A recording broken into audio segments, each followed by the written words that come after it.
আমি NHM কৰ্মচাৰী সকলে 4, 5, 6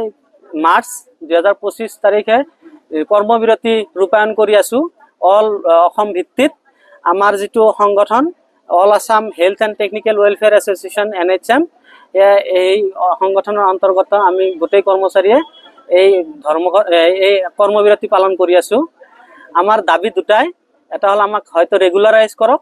যেতিয়ালৈকে ৰেগুলাৰাইজ কৰা নহয় তেতিয়ালৈকে সপ্তম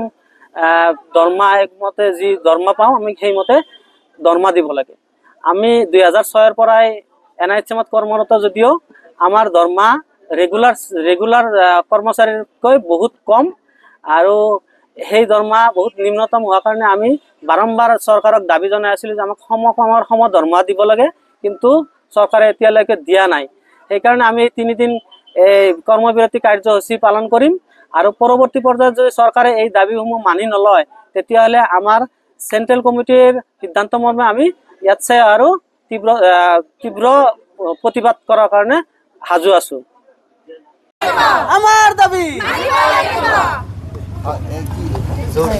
হয় আমি 2006 চনৰ পৰা আমি NHM কৰ্মচাৰী বিলাকে কাম কৰি আছো অসম চৰকাৰৰ অধীনত কিন্তু অসম চৰকাৰে আমাৰ যিখিনি কৰ্মচাৰী আছে তেওঁলোকৰ দৰমহাখিনি আমাৰ চৰকাৰী কৰ্মচাৰী সমানে দিয়া নাই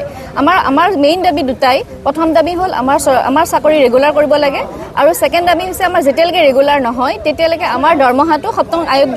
আয়োগ মতে হ'ব লাগে আমাৰ এই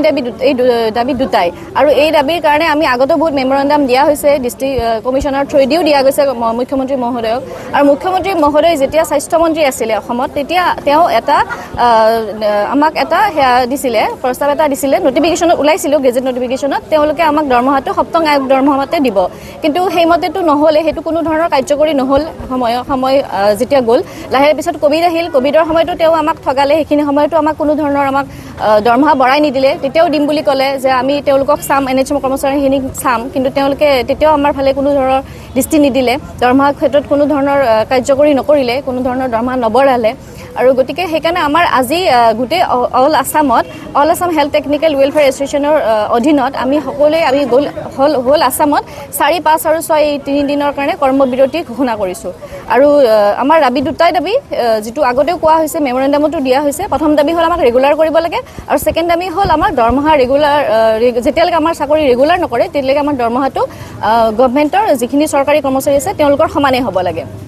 হয় বৰ্তমান আমি 4, 5 আৰু 6 এই মাৰ্চৰ এই 4, 5, 6 3 দিনৰ কাৰণে আমি কৰ্মবিৰতি ঘোষণা কৰিছো আৰু যদি এই 3 দিনত যদি তেওঁলোকে আমাৰ দাবী যদি মানি নলয় তেতিয়াহলে আমি পৰৱৰ্তী আমি যেটো সেন্ট্ৰেল কমিটি আছে আমাৰ আউটাৰ যেটো সেন্ট্ৰেল কমিটি আছে তেওঁলোকে যেটো ডিসিশন মৰ্মে আমি নেক্সট আমি বেলেগ আন্দোলন কৰিবৰ কাৰণে আমি সকলোৱে সাজু হ'ম